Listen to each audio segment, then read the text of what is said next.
Marcão, obrigado pelo convite mais uma vez. Rodrigo, que virou meu grande amigo, conheci aqui, primeira vez que eu vim em 2022, 21 para 21, acho que pós-pandemia, né?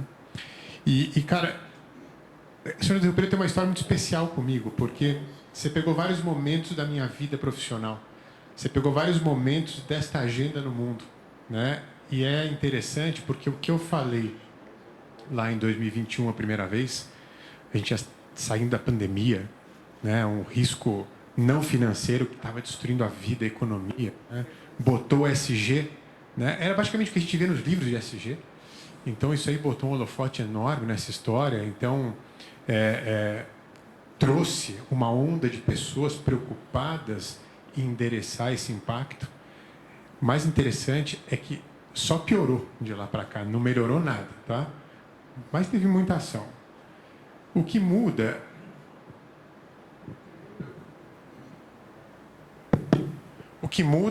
é o momento que a gente está agora, que é um momento bastante diferente de mundo, de geopolítica, de tudo mais, né? Eu normalmente não gosto mais de usar slides nas minhas falas, para tentar me conectar um pouquinho com o que está acontecendo aqui, né, no dia a dia, do que eu escutei da conversa no café, do que eu escutei um pouquinho do que o Marco falou. E eu até vou começar aqui pegando um gancho, né? O Rodrigo falou, poxa, o mundo que está queimando. Tem uma emergência? Tem, tá? E aonde que essa emergência mais pega? No bolso. Só para vocês terem uma ideia, o que a gente chama de eventos extremos, que é o quê? Muita chuva, muita seca, muito calor. Bom, aqui acho que tem muito calor o ano inteiro, né? Aqui não sei. Mas tudo isso custa. E esse custo não está dentro do P&L budget das empresas. Esse custo ano passado, vocês vão se assustar, tá? Foi no mundo $1 trilhão. Um custo que não estava alocado em nenhuma linha. Então, sei lá, veio um vendaval, um ciclone bomba, arrancou o telhado de uma montadora em Indaiatuba. Não estava aquilo lá no planejamento. O pessoal vai ter que pôr dinheiro, tá? Pô, teve um evento enorme de chuva, desbarrancou lá uma encosta, interrompeu uma linha de trem. 7 dias parado, não estava no custo. Isso tudo somado $1 trilhão. Tendência de crescimento. Então, o que acontece? O que mudou daquela época, Marcão, daquela primeira vez para cá? Era uma agenda muito focada em reputação. Os compromissos naquela época que as empresas assumiam eram quase às cegas. Porque ninguém sabia como ia conseguir pagar aquela conta. Vou descarbonizar até tal data. Mas como? E financeiramente, né? Então, a gente sai do momento onde o pilar reputacional era muito forte para um momento onde a agenda virou uma agenda de segurança. Segurança energética, segurança alimentar, acesso ao mercado de capitais, competitividade no final, tá? E esse momento mais pragmático do mundo, ele é positivo. Por quê? Porque ele faz com que a gente reflita melhor qual é o tipo de investimento que vai dar resultado. Descarbonização não é mais causa, é consequência de bons projetos executados. Eu, pessoalmente, não vendo mais descarbonização. Eu vendo menos custo, mais segurança, que vai gerar descarbonização. Eletromobilidade, o Thiago está aqui, o Thiago e o João, queria saudar vocês, está muito ligado a isso. Ah, mas carro elétrico não vai pegar. Não é uma questão de pegar. Só que pode demorar, porque você tem um CAPEX muito grande. Sair de uma infraestrutura de combustão para uma infraestrutura elétrica. Mas isso vai acontecer. E vai acontecer não porque descarboniza, mas porque o custo tende a ser melhor, tá?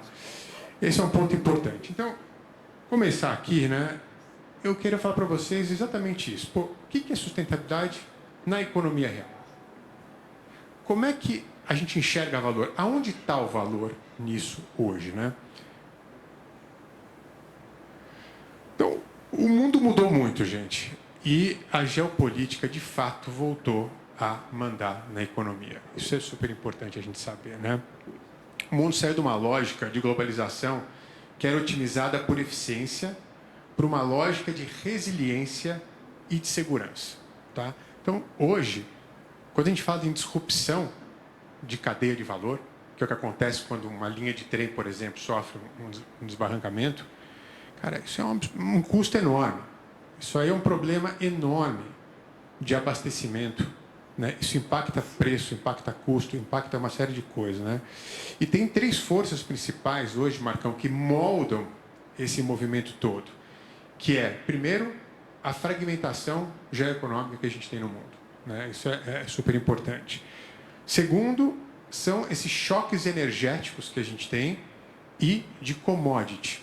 Eu vou falar um pouquinho mais disso depois. E terceiro, poxa, uma regulação climática que existe e não vai andar muito para trás, que ela afeta, claro, exportações principalmente, e cada vez tende a ficar mais dura, tá? Tem uma coisa que eu tenho falado, o seguinte, o dólar no mundo é um só. A gente não fabrica dinheiro, até fabrica em alguns casos, mas em tese é o seguinte, no mundo conturbado que a gente está hoje, essa geopolítica mais criativa, né, vamos chamar assim, ela tem uma briga por capital. Então, a Europa, por exemplo, que estava puxando a agenda de sustentabilidade, criou uma série de regulações, como o CSRD, o UDR, que é aquela lei do desmatamento. Ela criou muita regra para proteger o seu mercado, tá? E com isso, essas regras, elas não só valem para as empresas que operam na Europa, mas quem vende para a Europa e empresas europeias que operam fora da Europa. Sabe o que aconteceu com a Europa hoje? Ela se estrangulou nas próprias regras que ela criou. Pô, Ricardo, mas então sustentabilidade é ruim? Não. Mas a gente tem que fazer com muito cuidado, tá? A Europa, as empresas europeias estão perdendo competitividade no mundo porque ficou muito caro você exportar para a Europa, ou a responsabilidade, inclusive, é do importador europeu. Então, as empresas europeias foram acumulando custo. E no momento de uma geopolítica dessa, onde, de um lado, eles dependem da energia ali da Ucrânia e da Rússia, e agora precisam gastar dinheiro com militarização, o dólar, para eles, mudou um pouco de lugar.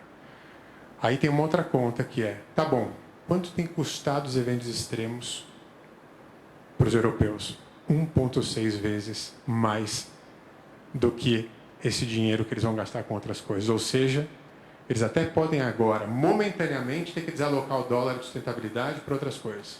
Mas em breve, muito breve, eles vão ter que voltar para se proteger, tá? E o investidor, ele hoje pergunta quanto custa. Essa é a pergunta do investidor na hora de alocar dinheiro para sustentabilidade. Não existe mais aquele CAPEX mágico, vocês lembram, né? Pô, vamos botar dinheiro. Quanto? Muito dinheiro. Vamos descarbonizar.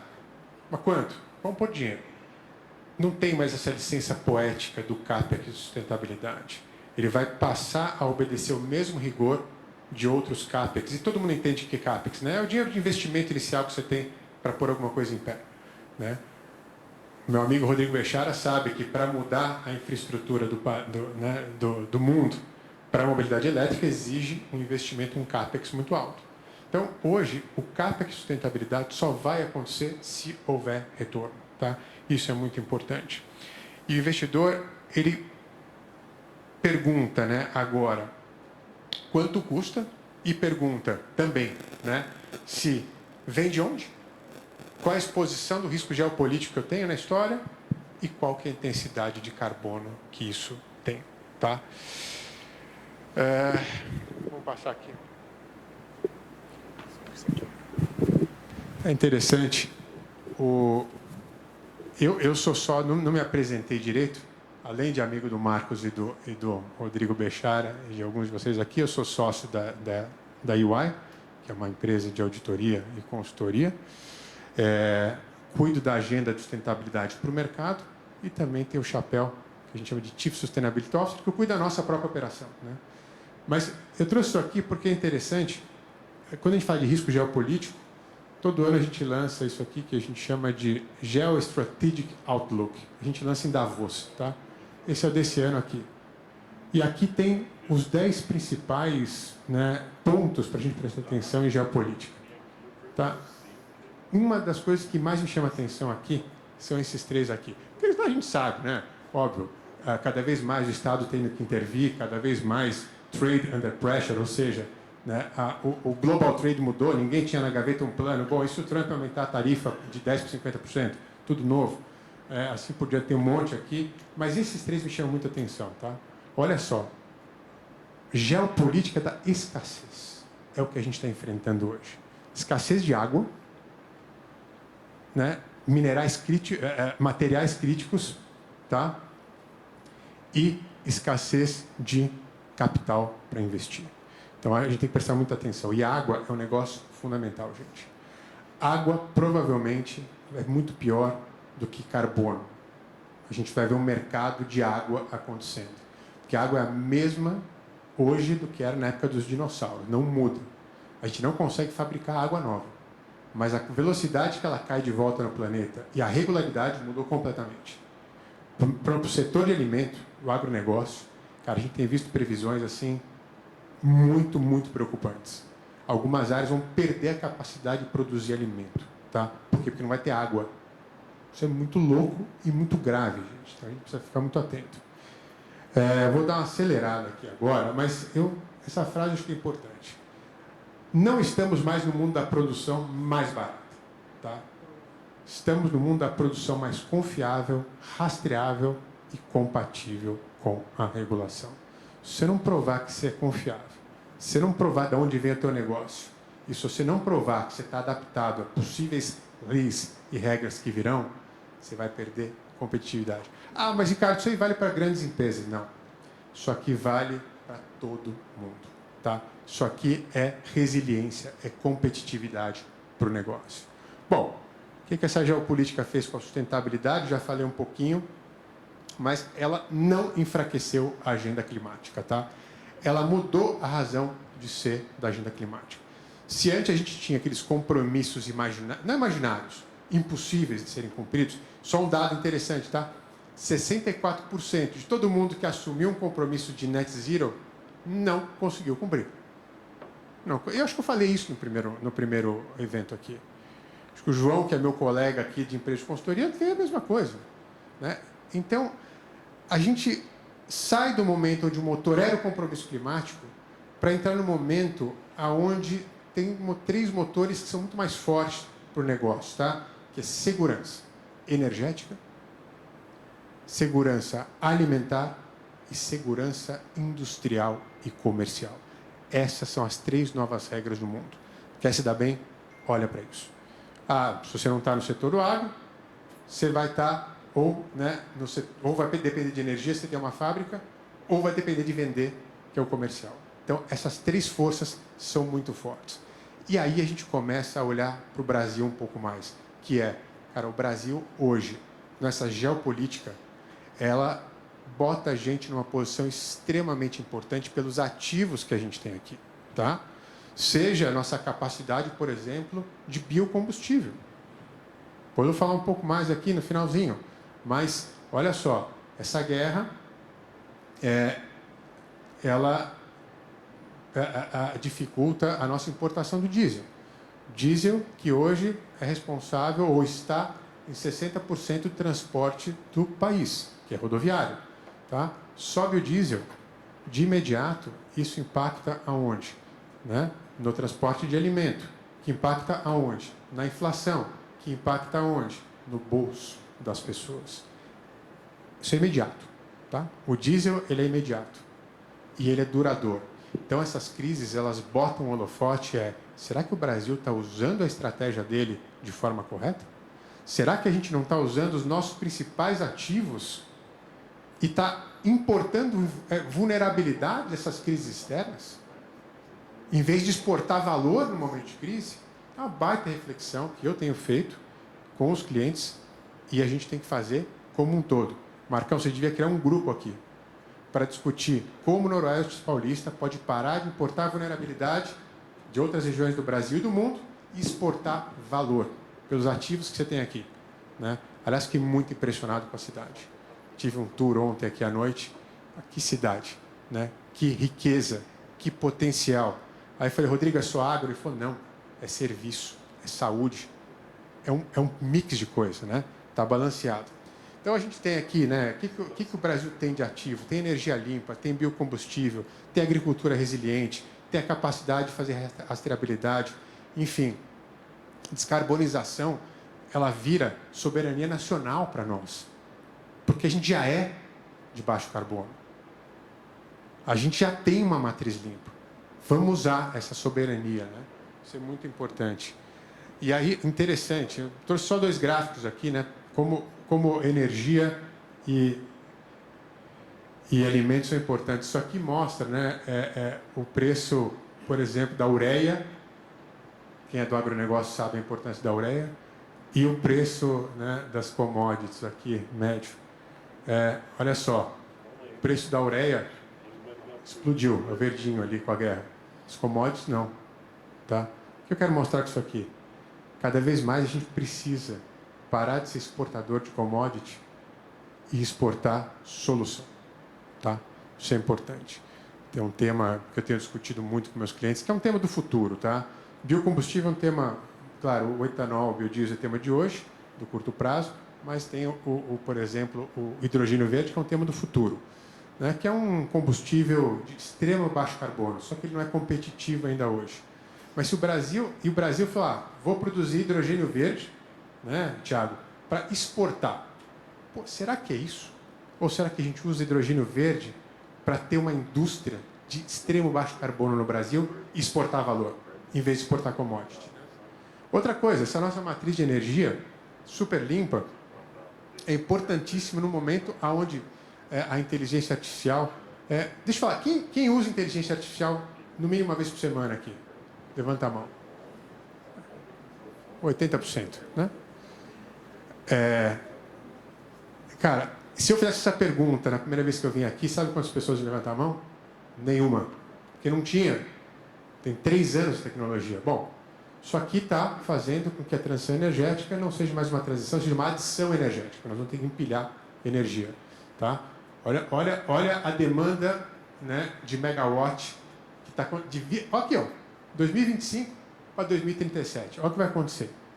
Pô, o Brasil hoje tem um potencial de gerar energia barata, limpa e segura. É um baita negócio botar um data center no Brasil, né?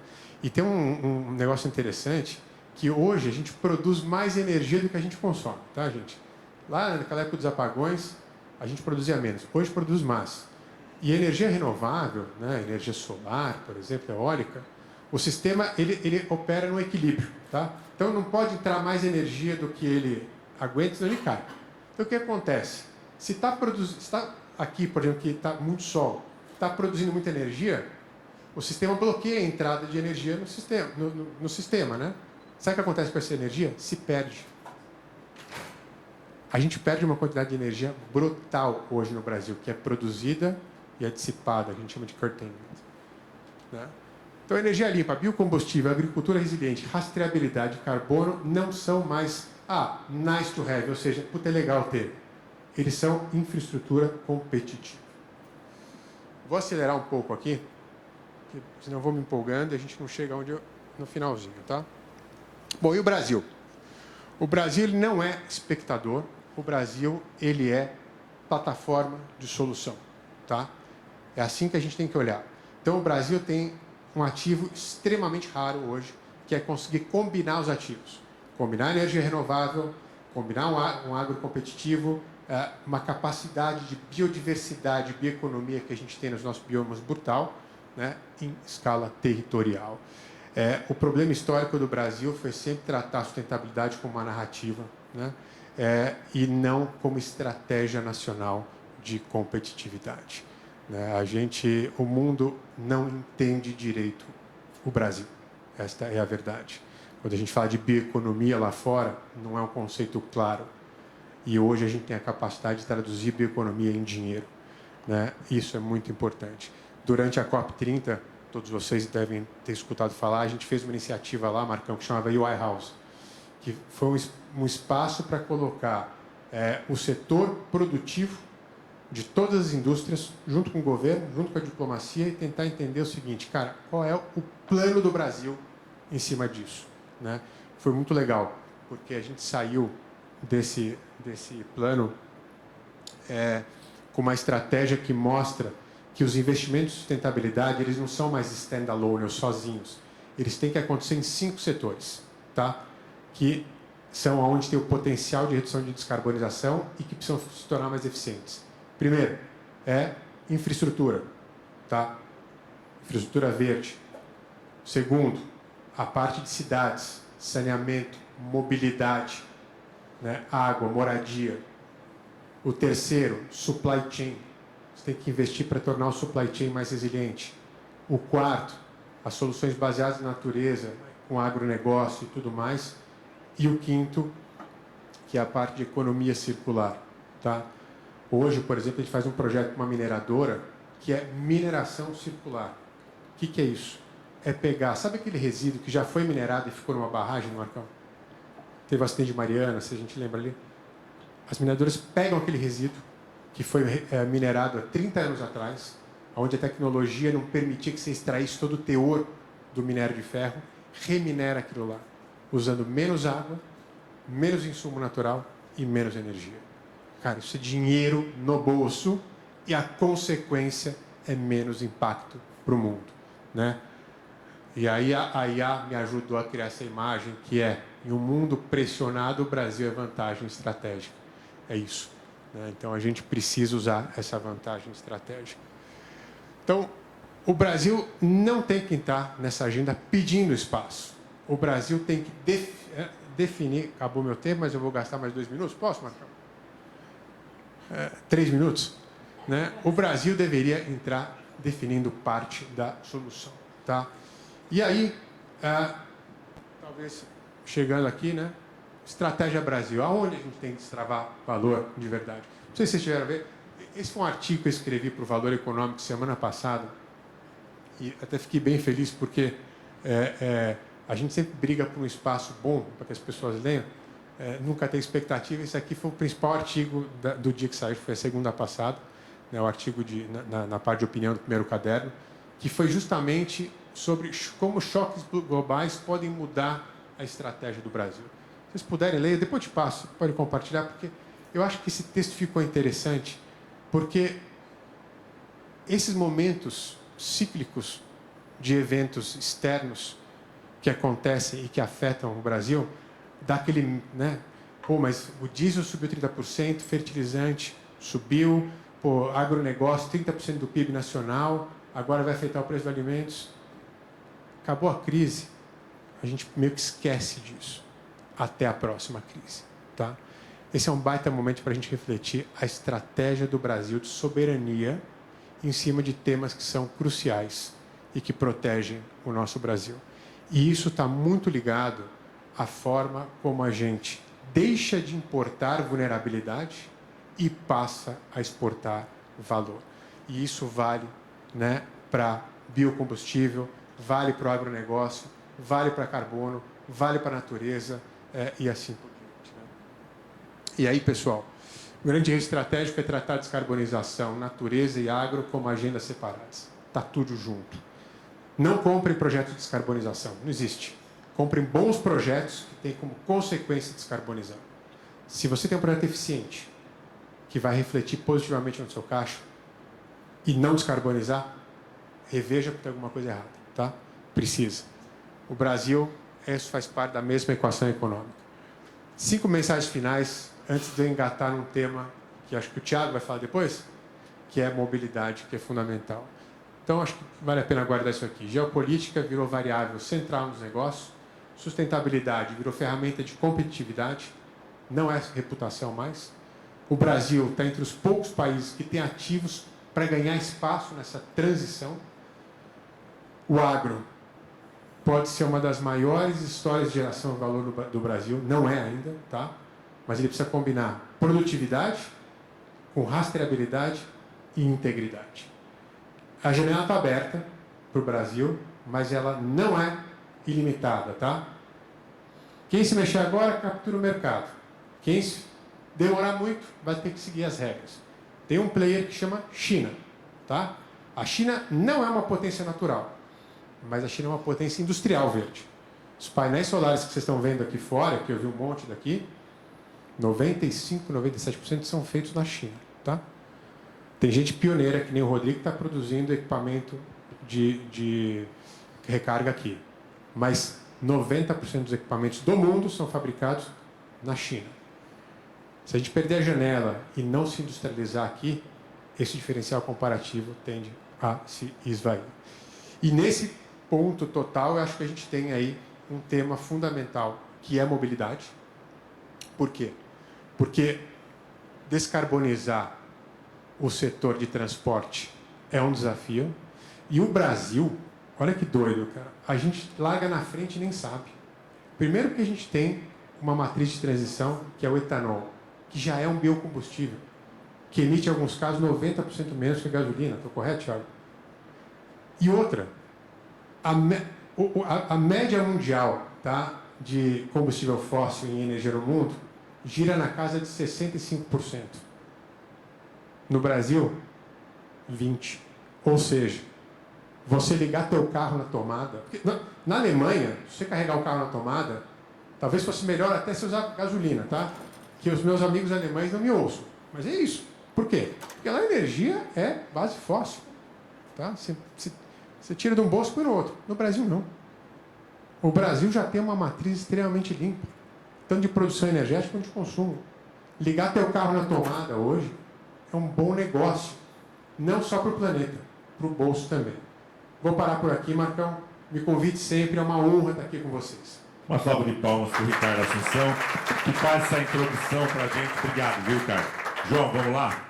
João da Gran Torto, nosso parceiro, patrocinador. Esses assuntos dentro das empresas aqui, João está disponível para poder conversar, levar pautas e, óbvio, desenvolver todo o tipo de trabalho de consultoria, porque ele cuida dessa área dentro da Gran Torto, tá? Vamos Obrigado, lá, Marcos. Obrigado. Bom, primeiramente, eu me apresentar, João Silvério, eu sou sócio da Gran Thornton, responsável pela parte de ESG e também pelas relações governamentais. Então, todas as questões que a gente vem falando aí de carbono, eu tenho trabalhado junto ao governo federal, Senado, Câmara, para a gente, na regulamentação do SBCE. Quer dizer, acho que o Ricardo tem participado disso também. A gente participa muito nessas conversas em Brasília. Hoje eu estou com um desafio um pouco maior aqui, que eu tenho que tentar igualar, pelo menos, o que o Ricardo fez e contornar minha enxaqueca que está acabando comigo hoje. Mas eu tive uma invasão da minha identidade ontem no LinkedIn, passei a noite resolvendo alguns problemas que me causaram essa confusão. Então, mas vou tentar aqui aterrissar um pouquinho nas questões do mercado de carbono relacionado à mobilidade elétrica. Hoje, acho que todo mundo já ouviu falar de crédito de carbono, né? E acho que toda vez que a gente fala de crédito de carbono, vocês pensam em quê, né? Tem algum golpe aí, porque sempre tem golpe. Hoje a gente tem visto muito o mercado de carbono, principalmente nas questões de floresta, relacionadas à grilagem, à utilização de terras do Estado, então e usando metodologias não verificadas, né? Então esse é um problema muito grande, né? Então, como é que é isso aqui? Ao contrário. Ok. Bom, o mercado de carbono hoje, a gente já cobre 28% das emissões globais aí com os projetos de carbono, né? Só no final do ano aí a gente tem um mercado futuro vendido já de 12 bilhões de dólares no mercado futuro. Esse me preocupa um pouquinho porque é mercado futuro, as metodologias, Verra, por exemplo, que é a principal certificadora aí hoje, o pessoal tem deixado ela um pouquinho, mas ela tem tido alguns problemas de credibilidade no mercado, né? Por outro lado, linkando isso com o nosso nosso assunto aqui de mobilidade elétrica, né? A gente acredita, as expectativas aí é que cheguem até 2030 250 milhões de veículos elétricos no mundo. E isso que é 4 vezes o que nós temos hoje. Então, é um crescimento muito grande. Né?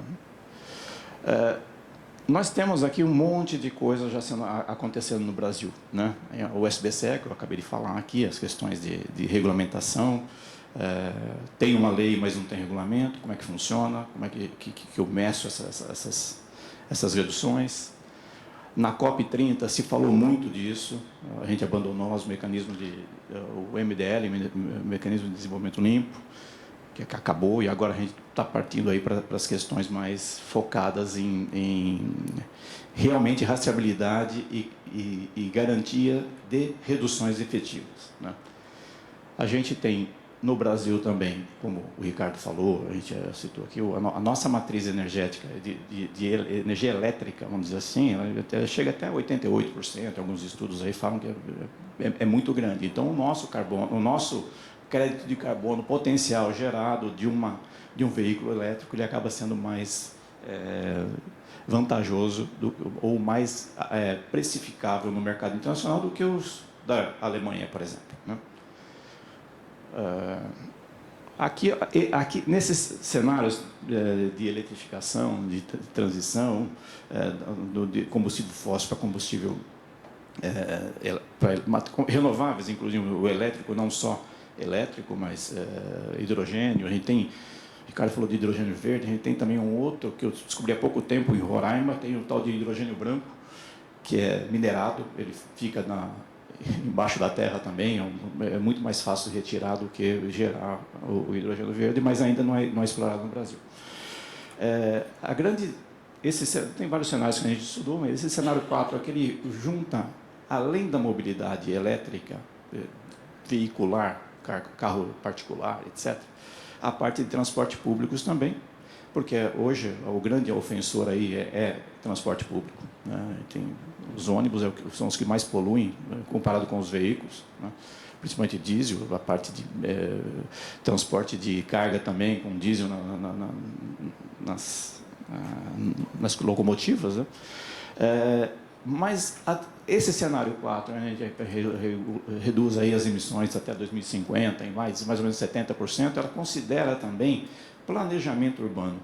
Né? A gente fala planejamento urbano porque eu tenho que reduzir as distâncias percorridas entre a minha casa para o hospital, no meu caso hoje, né? Ou para o shopping center, ou para trabalhar. Então, eu pego São Paulo, pessoal, Zona Leste. Eu tenho muitos funcionários lá que moram na Zona Leste. Eles demoram 2 horas para chegar no escritório para trabalhar. Então, esse tempo de deslocamento, a gente precisa... Esse é um trabalho dos prefeitos, né? Não é do governo federal, nem do governo estadual. As prefeituras, os prefeitos têm que pensar em planejamento de longo prazo. Olhando isso, quer dizer, a gente fala muito de cidade inteligente, e o que eu vejo de cidade inteligente hoje, acho que é LED, semáforo inteligente e internet na praça. Bom, isso não é cidade inteligente, isso é cidade conectada, cidade qualquer coisa, mas não é inteligente. Cidade inteligente é uma cidade planejada de forma inteligente.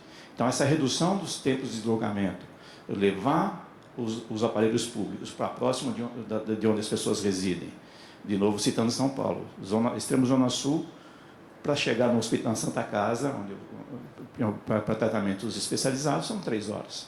Né? Então, de novo, muitas vezes as pessoas não conseguem chegar vivas. Né? Então, é um problema que não é só mobilidade elétrica, mas também a questão de planejamento de cidade. Então, esse é o desafio que nós temos aí para conduzir. Aí, quais são os nossos desafios? Né? Quando a gente fala de mobilidade elétrica, de geração de crédito de carbono, todo mundo que a gente tem acompanhado aí, eu estou trocando minha frota, então estou gerando crédito. Não. Você está gerando o quê? Qual que é teu balanço de carbono? Né? Porque em algum momento alguém já aproveitou esse crédito de carbono.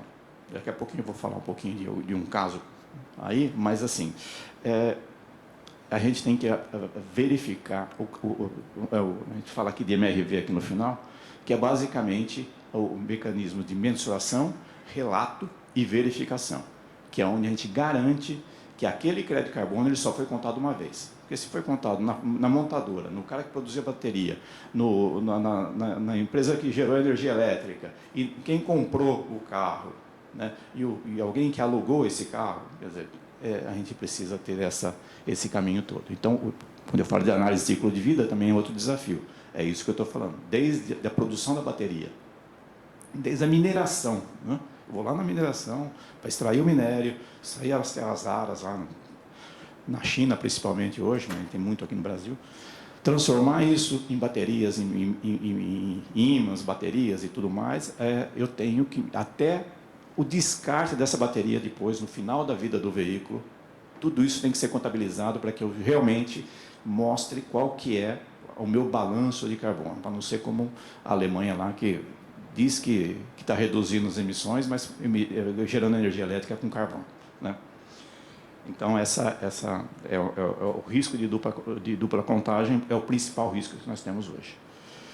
E o caso que eu estava falando da Tesla, né? A Tesla, no ano passado, grande parte do lucro dela foi 2 bilhões de dólares, aí, foi basicamente de venda de crédito de carbono para outras empresas, como Stellantis, e assim por diante. Então, essa questão aí, se ela aproveitou 100% do crédito de carbono, que ela fez o cálculo com base em métricas, que eu não auditei isso aqui, nem o Ricardo. A gente sabe, eu sei quem é auditor, não posso falar, mas assim, foi auditado, mas assim, a gente precisa entender de onde veio isso.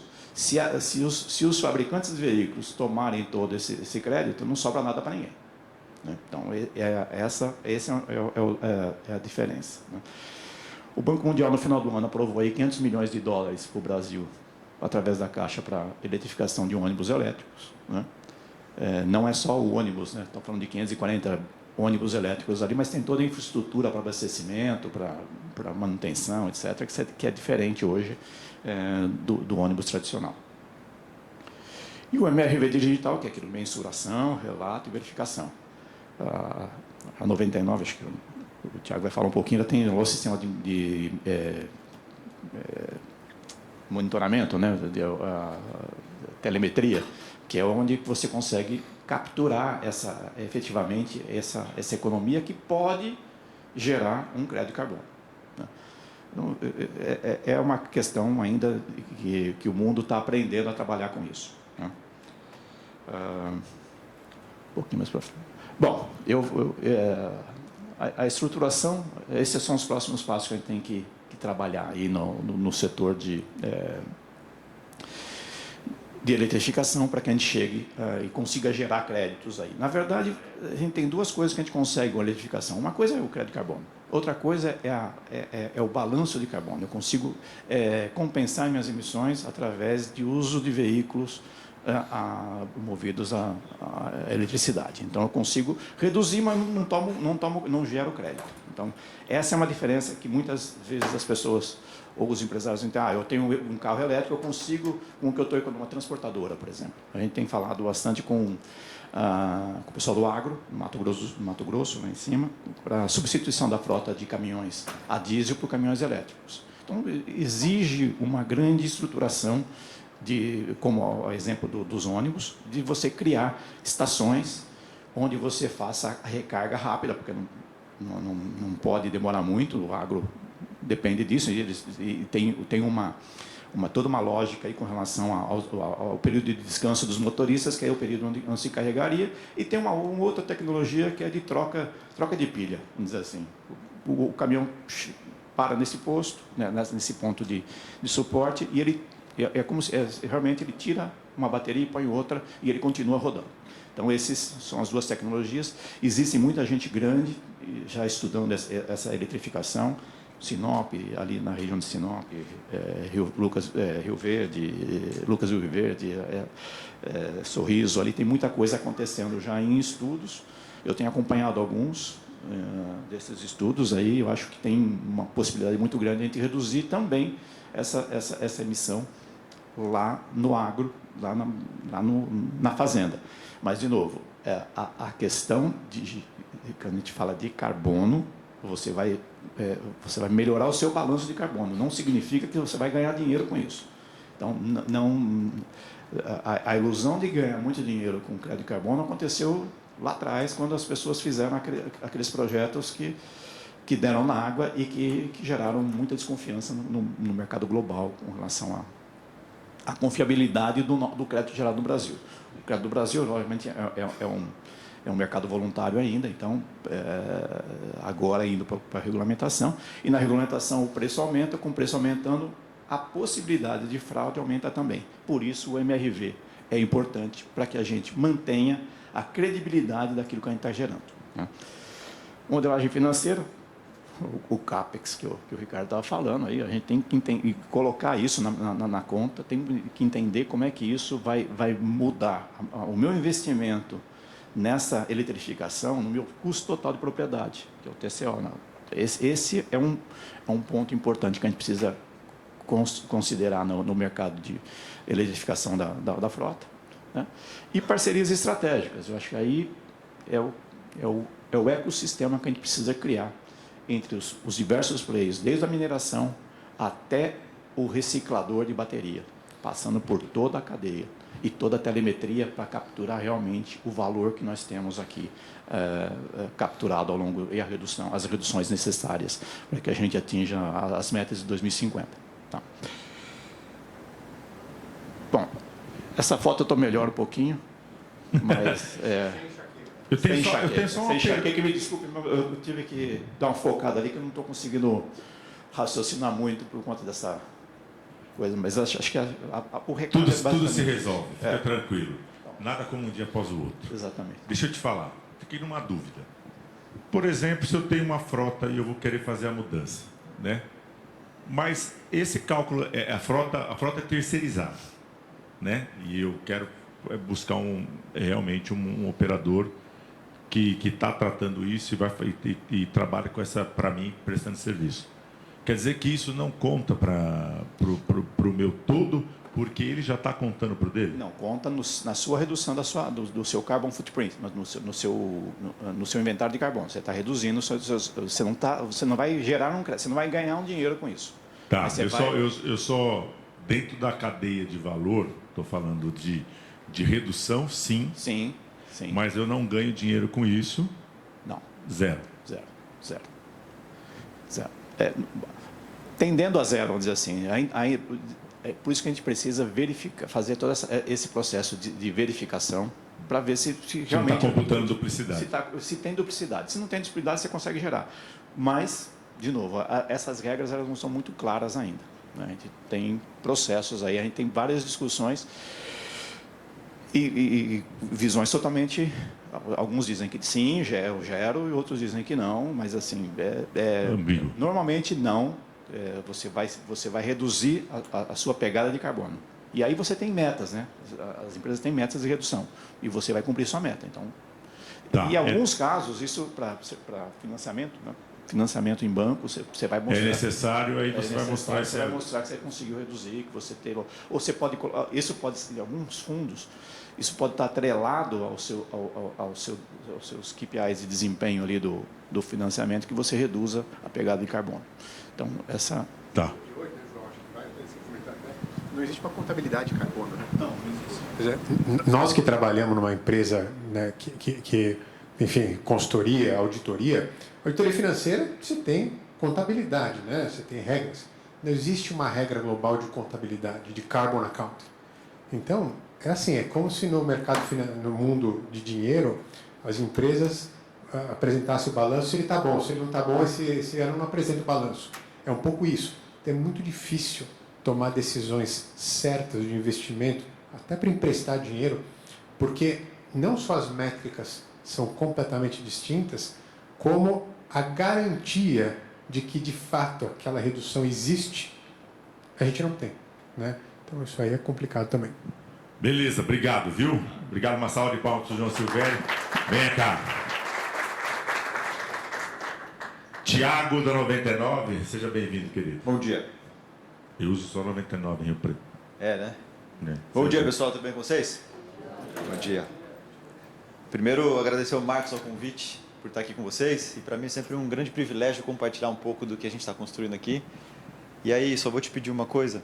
Quando faltar 5 minutinhos, você me dá uma louca, porque eu estou sem celular, sem nada. Sim, só te mais aviso, pode deixar. 5 minutinhos aí eu já me preparo para fechar. Gosto de avisar sobre o tempo. Pode Boa, deixar. você falou, por isso que eu aproveitei a deixa aí para te pedir.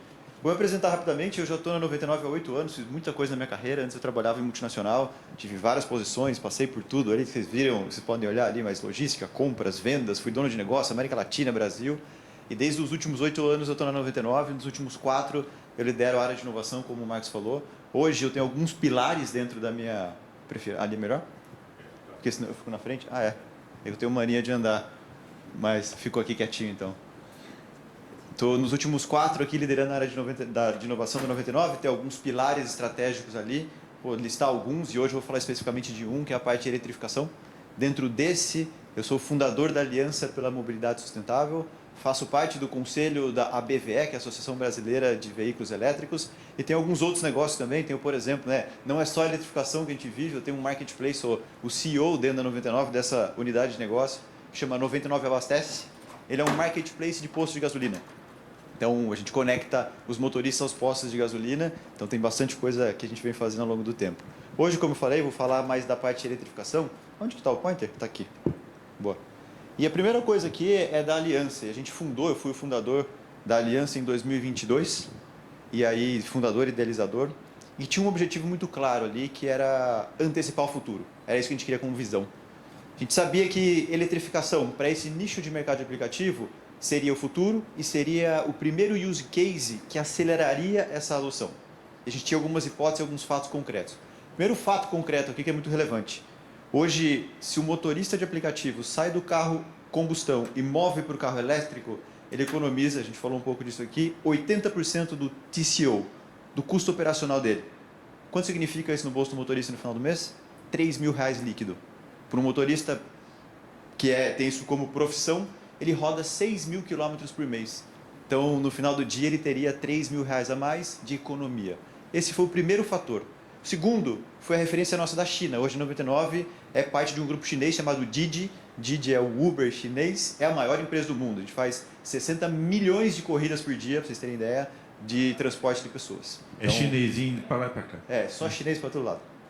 E nesse contexto, lá, 80% da frota e 100% dos novos carros que entram são elétricos. Pra vocês terem ideia, assim, do ponto de vista de infraestrutura, de carregamento, a gente tem mais de 200 mil, parecido com o 99 Abastece que eu falei, a gente também tem esse modelo lá de fazer essa conexão, um pouco do que até o Bechara falou aqui, né, de ter o aplicativo de conexão, de você poder fazer o recarregamento. A gente tem hoje na nossa base mais de 250 mil carregadores de carga rápida. Não é os que a gente vê aqui no Brasil que demora 8 horas, lá tipo em 5 minutos você carrega.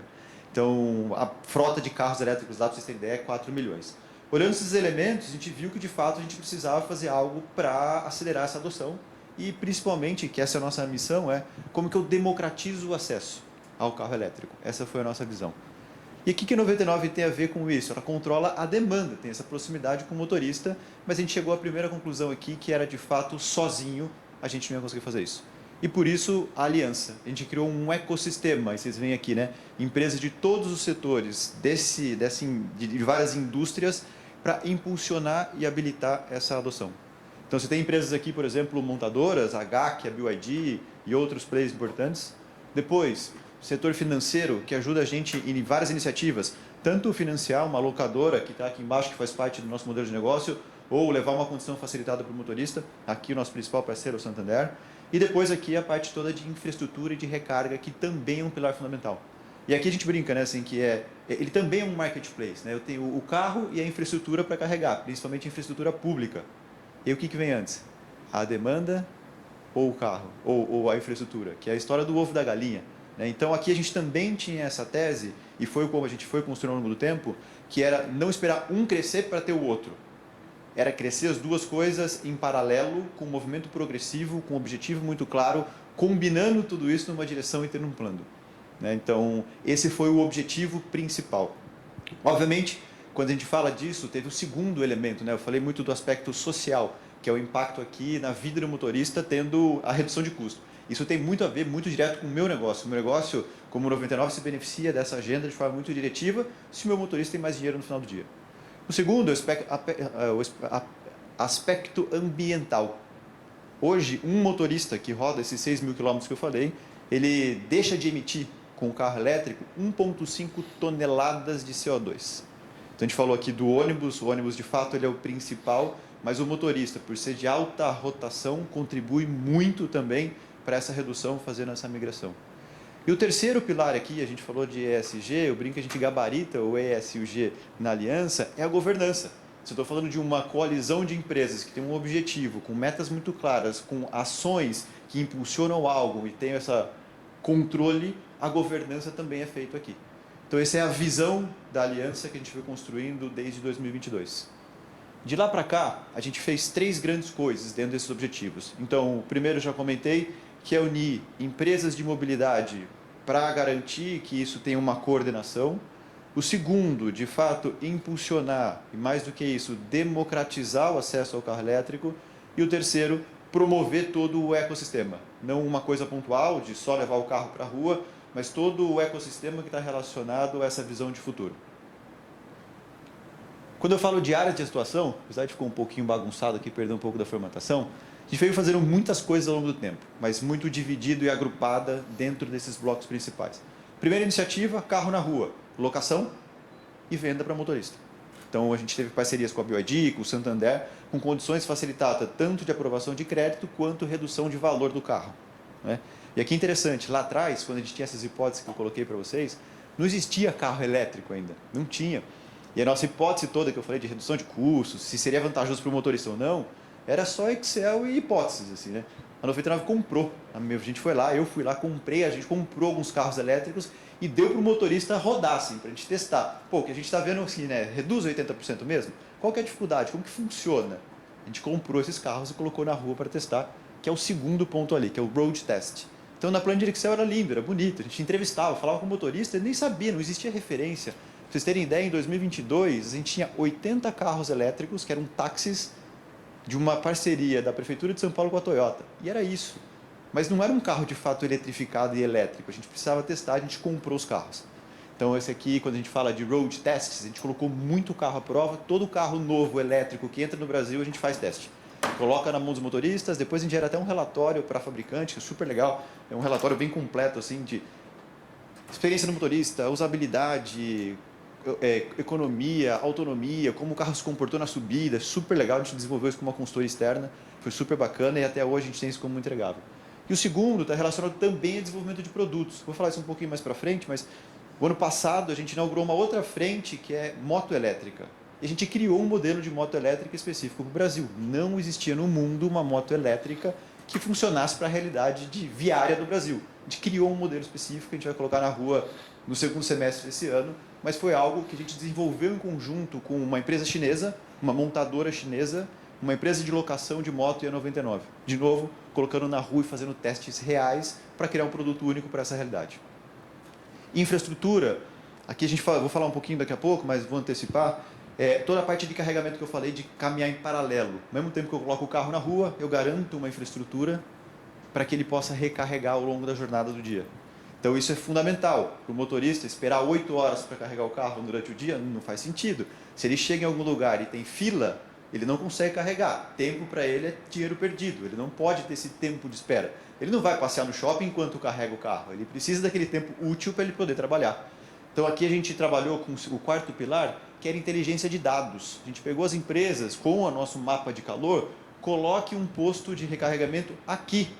Para a empresa, ela maximiza o retorno dela. Vai ter mais gente usando. Para o motorista, uma melhor experiência, ele ganha tempo. A gente criou alguns hubs, primeiro em São Paulo. Então a gente criou o primeiro posto elétrico em São Paulo, 100% elétrico. Era um posto de gasolina, inclusive, que a gente converteu para um posto de um eletroposto. Isso foi em 2022. A gente criou um hub ali perto da Paulista que tinha andares dedicados para eletrificação, mas também para os motoristas 99. Então você chega, tem uma fila específica ali, todo customizado, e a gente foi fazendo várias iniciativas nesse sentido, usando nossa inteligência de dados para trazer mais infraestrutura. E por último aqui, dessa parte de inteligência de dados, a gente falou um pouco do crédito de carbono. A gente tem um projeto real que já está funcionando, que é para coletar o crédito de carbono desse carro. E a gente garante várias das problemáticas que vocês trouxeram aqui. Por exemplo, plantei a árvore. Plantei mesmo? Da onde veio essa árvore? Usei trabalho? Que tipo de trabalho? Foi trabalho escravo? Aqui a gente consegue garantir com telemetria que o carro rodou aquele quilômetro. Então é todo auditável. De tudo que a gente pesquisou, essa é a melhor forma de você conseguir garantir a rastreabilidade e a segurança do crédito de carbono. E tem um potencial gigantesco. Cada motorista coloca na rua 6 mil quilômetros por mês, tem muito crédito de carbono e muito dinheiro potencial que vai sair dessa frente de trabalho. Aqui tem empresas, agora a gente desenvolveu uma primeira metodologia com uma empresa brasileira, agora a gente está com o CEA de Portugal. Oi? Isso. E agora a gente está com o CEA de Portugal, adaptando a metodologia para poder viabilizar a venda desse crédito na Europa. Porque ao invés de vender real aqui no Brasil, eu consigo vender esse crédito em euro na Europa e, sei lá, multiplicar por 5 ganho potencial. Depois aqui a gente também fala de assuntos governamentais e a gente fez muita questão de marketing collabs. Aqui a gente até brinca que esse marketing collab, a gente fez bastante coisa no início com a BYD, quando a BYD entrou no Brasil. E eles gastaram muito dinheiro, vocês sabem, né? Luciano Huck e tal. Mas a gente fez uma questão muito interessante lá em São Paulo. Tem um carro específico. Não sei quem já foi para São Paulo e viu um carro branco que tem uma porta que corre na lateral, que tem um adesivo da 99. Vocês já viram esse carro? Quem já foi para São Paulo? Aqui em Rio Preto? Eles vieram de lá para cá? Bom, esse carro tem uma curiosidade muito interessante. A Didi desenvolveu junto com a BYD um carro para esse mercado de aplicativo. Ele é todo customizado. A porta corre na lateral, o espaço dele é o espaço de uma limusine dentro para o passageiro. Ele é super legal. E a gente importou 300 carros numa iniciativa. A gente adesivou a 99 BYD, isso foi em 2023. E isso foi muito legal, porque foi a primeira ação concreta na rua de carros rodando, carros elétricos rodando. Para vocês terem ideia, foi um mega de um sucesso para os motoristas. Até hoje tem fila, e a gente só trouxe 300, porque era o que tinha, não existia mais. Tem fila de motoristas querendo, e foi daí que a gente começou a tirar os primeiros dados concretos de potencial de escalabilidade, o quanto o motorista estava disposto a pagar, como que funcionaria isso numa escala um pouco maior. Mas o principal que eu quero tangibilizar é que o impacto disso vai muito além do próprio motorista de aplicativo. Em 10 meses de projeto, esses carros em São Paulo transportaram mais ou menos 6 milhões de pessoas. A grande maioria delas, a primeira vez dentro de um carro elétrico. A gente até brinca que a gente criou um moving showroom. E a própria BYD fala assim, essa foi a iniciativa que teve maior retorno nas minhas lojas. Mais do que Luciano Huck, mais do que qualquer outro tipo de coisa, que teve mais retorno nas minhas concessionárias. As pessoas andavam no carro pelo aplicativo da 99, saíam dali e iam conhecer o carro na concessionária. Então, quando eu falo que a aliança impulsiona, de fato, essa questão de collabs aqui, é muito real o impacto e a gente aqui também consegue medir. A gente mede visualizações desses carros também, né? Como estavam todos adesivados, chamava bastante atenção. Hoje a gente até tirou um pouco dos adesivos ali, mas nesses mesmos 10 meses de projeto, a gente tem uma medida ali de impacto, né, de visualização. Mais de 1 bilhão de pessoas viram esses carros. Então também impulsionou demais a marca, tanto BYD quanto 99, e por isso que a gente se tornou até uma referência nisso. O próximo slide aqui é, ao longo desse período, iniciativas diretas para impulsionar a aliança, 410 milhões. Óbvio que aqui não tem todas as iniciativas das empresas. Então, por exemplo, não está a fábrica da BYD aqui que ela construiu lá na Bahia. Então, aqui são iniciativas diretas, por exemplo, a compra desses carros, desses 300 carros, para a Aliança da Mobilidade. Isso ao longo de 3 anos de projeto. E esse dado aqui ele é bem relevante. Lembra que eu falei para vocês? Que a gente, em abril de 22, que foi quando a gente começou a discutir, quantos carros elétricos a gente tinha na plataforma? 80 carros. O nosso primeiro objetivo, que a gente colocou para 3 anos, que era dezembro do ano passado, dezembro de 2025, era 10 mil. E parecia um sonho, assim. A gente falou, nossa, 10 mil? A gente nem sabe como a gente vai chegar. Mas, bom, precisamos ter um objetivo público, precisamos ter um direcional. Como a gente vai chegar até lá, a gente vai aprender no meio do caminho. Que tem muito a ver com inovação. Né? Você ter a direção muito clara de onde você quer chegar, o como você descobre. Que eu brinco até, é muito mais o know why e aonde você quer chegar do que o how, do que o know-how. A gente falava muito antes de know-how, acho que inovação hoje é tipo, por que eu estou fazendo aquilo, aonde eu quero chegar, e o how você vai aprender no meio do caminho. Né? O ano passado, em 2024, a gente bateu os 10 mil, a gente revisou a previsão para 30 mil, e no final do ano a gente estava em 35 mil. Então, a nossa melhor hipótese era 10 mil carros no final do ano passado. A gente bateu os 35 mil. Vou fazer um parênteses aqui. Um outro dado que a gente trouxe quando a gente começou a desenvolver isso, a gente fez uma parceria com a McKinsey, porque a gente tinha todas as hipóteses que eu contei para vocês. Mas a gente precisava de alguém mais técnico que a gente, que tinha, obviamente, toda a reputação e as condições, para avaliar se a gente estava vislumbrando, se era, sei lá, era realidade ou se era um sonho que a gente estava viajando. E, de fato, a McKinsey fez um estudo e comprovou a nossa tese, que, o mercado de aplicativos seria um leading use case, seria um dos casos principais. Vou fazer um parênteses dentro do parênteses. A adoção de carro elétrico ela é feita em duas grandes frentes.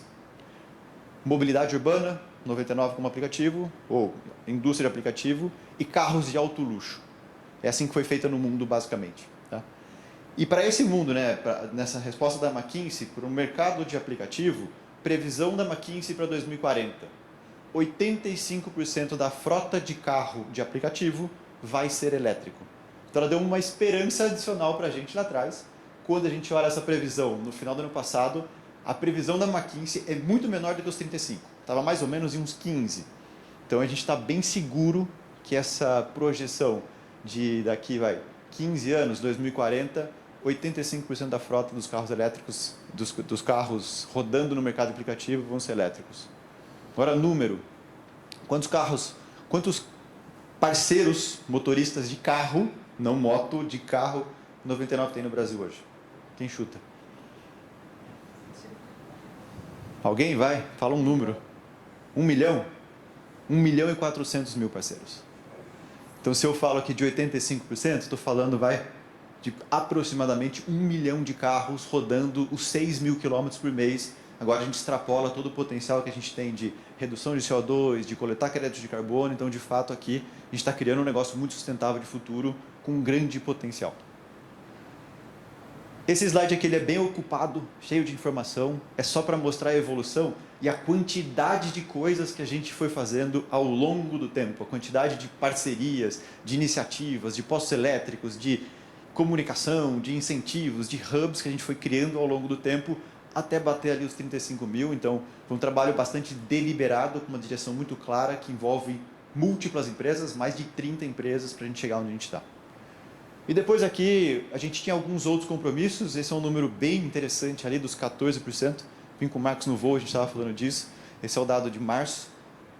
14% de todas as vendas de veículos leves no Brasil já são de carros elétricos e eletrificados. Lá em 2022, que a gente começou, era menos de 2%, era 1,8%. E a gente tinha colocado também um objetivo para o ano passado de 10%. E esse era o mais difícil. A gente achava que, vamos colocar, mas a gente controla menos, né? Como carro na minha plataforma, eu tenho uma ação muito mais direta. Mas a gente chegou ali a 14%, que é bem relevante. O segundo são postos de recarga. A gente tinha menos de 1.000, 4 anos atrás, não, eram uns 2.000 mais ou menos. A gente bateu no final do ano passado 16 mil postos de recargas públicos, o que é um número extremamente relevante, mas ainda não necessário. Não suficiente. Não suficiente. Curiosidade. Aqui a gente aprendeu muito também. Hoje, a parte de infraestrutura, diferente do que era a nossa hipótese inicial, ela não é um gargalo. Ela vai habilitar a adoção, e quando eu falo de adoção é principalmente no nosso mercado de motorista aplicativo, mas ela não é um gargalo como a gente planejou inicialmente. A gente achou que sem infraestrutura pública, esse negócio não ia escalar. Só que é aí que a gente aprendeu com o hábito do motorista. 75% de todos os motoristas da nossa base moram em casa, mesmo em São Paulo. Mesmo em São Paulo, que é uma cidade urbana, mas eles moram em casa. Então a preferência do motorista tem sido instalar o carregador em casa, carrega durante a noite e faz uma carga de oportunidade ao longo do dia para completar a jornada de trabalho. E esse recarregamento de oportunidade é feito num carregador de carga rápida, como eu comentei. Mas isso habilitou uma escalabilidade sem necessariamente ainda ter uma infraestrutura ideal, suficiente para ter a escalabilidade, mas a gente conseguiu aprender com o movimento do motorista e mudou um pouco a lógica. A gente começou a incentivar o motorista a instalar o carregador na casa, com condições e iniciativas diretivas para esse ponto. E o último aqui é a expansão geográfica. A gente só começou com São Paulo. E agora a gente já vê praticamente 200 municípios aí com carros elétricos na nossa base. Esse slide é só para ilustrar um pouco de outras iniciativas que a gente fez e continua fazendo ao longo desses últimos anos. A gente lançou em São Paulo e tem agora são 5 capitais, uma categoria específica de carros elétricos. Então você pega o aplicativo, você consegue pedir um carro elétrico dentro do aplicativo da 99, chama Electric Pro. E aqui tem um componente bem interessante que também soma no componente ali de ganho do motorista. Nessa categoria, o motorista ganha 70% mais e, além disso, a gente reduz a nossa taxa pela metade. Então, o ganho líquido do motorista, que era de 3, chega a 7, 8, adicional a uma categoria padrão. Então, de R$3.000 de economia, eu somo aí mais 3 a 4 mil reais de ganhos adicionais em função dessa categoria, o que habilita e impulsiona ainda mais o carro elétrico. É muito interessante. Quando a gente lança a categoria de carro elétrico numa cidade, nos próximos meses a gente vê uma escalada de carros entrando na plataforma, porque isso habilita o motorista, por exemplo, a fazer a aquisição de um carro. Ele vai ter adicional aí R$3.000 por mês que ele pode fazer o financiamento, que antes ele não tinha condições. Então aqui é um ponto super interessante também de escalabilidade. 2 outras operações, a gente começou com moto elétrica, a gente fez um piloto em Belém para a COP do ano passado, e bicicleta elétrica também. A gente lançou ano passado, não sei se vocês viram, não está em todas as cidades aqui, né, não está? 99 Food, que é o iFood, exatamente o iFood, dentro da nossa plataforma. E agora, esse ano, para você ter ideia, a gente vai escalar em várias cidades, provavelmente chega até aqui também, a gente vai chegar em 1.000 cidades esse ano. E o negócio aqui é bem diferente da necessidade anterior que a gente tinha. A gente tem o transporte de passageiro, carro e moto, mas aqui é uma outra realidade. Então, uma concentração urbana muito maior, um pedido, né, numa região geográfica menor, esse tipo de coisa. E moto passou a ser um modal muito moto e bicicleta, principalmente, passou a ser um modal ainda mais relevante para a nossa estratégia. A gente já está com uma operação, já tem 1.000 bicicletas e tem um projeto para, nos próximos 2 anos, chegar a pelo menos 10.000. Então, aqui é mais um componente que a gente incluiu. Tem um aplicativo de recarga elétrica que eu comentei. Na China, isso já é uma realidade, com aqueles números que eu falei, né? 200.000 carregadores rápidos conectados na plataforma. A gente tem ainda já tem um aplicativo que chama 99 Recarga Elétrica, que é justamente isso. O motorista vai conseguir encontrar o posto de carregamento e, além disso, tem desconto adicional que a gente ajuda o motorista na recarga. E, por último aqui, programas de aluguel, porque é a forma... Tem um ponto relevante aqui. Hoje, a grande barreira para a adoção do carro elétrico ainda de forma mais massiva, quem chuta qual é? Crédito, porque o motorista não tem o crédito, e tem um outro fator. Antes do crédito, está relacionado também ao carro. A compra do carro, de fato. Porque o valor do carro, do elétrico ainda, é muito acima de um carro a combustão. Então, o motorista tipicamente compra um carro de entrada ali que custa 70, 80 mil. O carro elétrico mais barato que a gente tem é o BYD Dolphin Mini, que bateu o recorde de venda, inclusive, no mês passado também, que custa 120 mil. Então, tem uma diferença aí de pelo menos 50% de valor mais caro, que obviamente dificulta tanto o motorista ter esse dinheiro para a aquisição, quanto a aprovação do crédito. Então, está relacionado ao crédito, mas principalmente pelo valor do carro que está associado. Como a gente quebra essa barreira inicial? Com aluguel. Então, a 99 faz uma parceria, negocia com a BYD um desconto, o locatário, o dono da locadora, coloca esse carro para os motoristas da 99 e a gente coloca benefícios. Como a gente ganha dinheiro aqui? A gente não ganha dinheiro diretamente, mas a gente ganha um motorista mais engajado com a plataforma. Quanto mais corrida ele faz comigo, plataforma, maior o desconto que ele tem no aluguel. Então tem um ganha, ganha, ganha. Todo mundo ganha numa equação e a gente cria esses modelos e agora a gente está expandindo o Brasil. A gente testou primeiro em São Paulo, então agora tem 8 capitais que a gente está levando essa mesma modalidade. E por último aqui, só falar de premiações, marketing, comunicação. É muito do que a gente foi fazendo. A gente tem até uma newsletter aí no próprio LinkedIn, a gente tem comunicação por e-mail para garantir informação. Então, nesse mercado, aconteceu e continua acontecendo, mas agora em menor medida, principalmente no início, muita desinformação. Ah, o carro elétrico não é seguro, a bateria explode porque não vai ter valor residual de revenda. Então, surgiram muitos mitos e as empresas montadoras, e aí sem juízo de valor, né, começaram a entrar nesse mercado e toda uma questão mais macro, isso no mundo como um todo, né? Aqui, a gente objetiva é levar uma informação fidedigna e real para ajudar nesse nosso objetivo de impulsionar a adoção do carro elétrico. Então, sempre com informação subsidiada, informando ali, de fato, quais são os fatos concretos de acordo com aquela realidade que a gente vê, e esse é o nosso grande objetivo, levar informação, além de todas as iniciativas que a gente está fazendo aqui. Por último, o ano passado a gente completou o nosso ciclo inicial, que eu falei lá atrás, né, de 3 anos de compromisso de aliança. Teve um sucesso muito melhor e muito maior do que a gente imaginava, então falei dos números aí, todos os números foram ultrapassados, e ultrapassados para muito, assim, falei dos 10 mil para 35 mil carros e vários outros, e a gente renovou esse compromisso por mais 5 anos. Então a gente colocou aqui, e na linha da descarbonização zero, que ninguém batia as metas porque era algo não atingível. A gente criou, obviamente, objetivos que a gente acredita que a gente pode atingir, que são muito desafiadores, mas não é descarbonizar 100% na nossa base.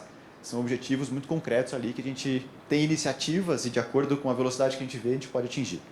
300 mil veículos, e aí de diferentes naturezas, elétricos na plataforma da 99, 130 mil carros, 70 mil motos, 100 mil e-bikes e 10 mil vans. A gente também está inaugurando como portfólio da empresa, depois eu posso contar um pouco mais da nossa estratégia, que é se tornar um super app, uma parte de logística. Então a 99 vai ser também uma empresa de logística, já tem até uma abinha ali de entrega, a gente vai começar a fazer transporte multimodal, Brasil como um todo, e não só depender ali do motorista, do carro para fazer as entregas mais rápidas, mas de fato a gente se torna uma empresa logística aqui. Último fato, que eu acho bem interessante, que a 99, e aí por isso que eu falei que eu tenho muito orgulho em falar isso, porque eu fui fundador, acompanhei todos os steps de toda essa jornada aqui, que a gente traz outras empresas também para esse ecossistema que tem a mesma natureza que a 99 e não só de fato quem atua na indústria. Por exemplo, hoje parte da aliança, a gente tem o próprio iFood, que querendo ou não é o nosso concorrente, mas ele também tem esse objetivo, então com a base do iFood, com o poder de marca a gente tem ajuda. E o que eu mais acho interessante aqui é o Mercado Livre. O Mercado Livre também faz parte da aliança para impulsionar isso, e são eles que começaram a inaugurar aqui essa parte de vans, porque eles já têm isso por definição, e a gente soma forças numa direção muito coordenada. Então era isso que eu queria falar para vocês, é contar um pouco de história para cada fato e história e frente que eu contei, que eu passei por cima aqui, tem muita história interessante, posso compartilhar um pouco mais com vocês, mas de fato é algo muito relevante que a gente vem construindo para o país e está deixando um legado bem importante assim. Por isso que eu falei que eu tenho bastante orgulho. Por último aqui, sigam aí o Instagram da Aliança, que tem bastante informação. Muito do que eu falei aqui está ali, e toda semana sai bastante conteúdo legal, sempre nesse objetivo de trazer melhor dado e informação, sempre muito realístico para vocês. Muito obrigado. Uma salva de palmas. Ô, Tiago, fica aí.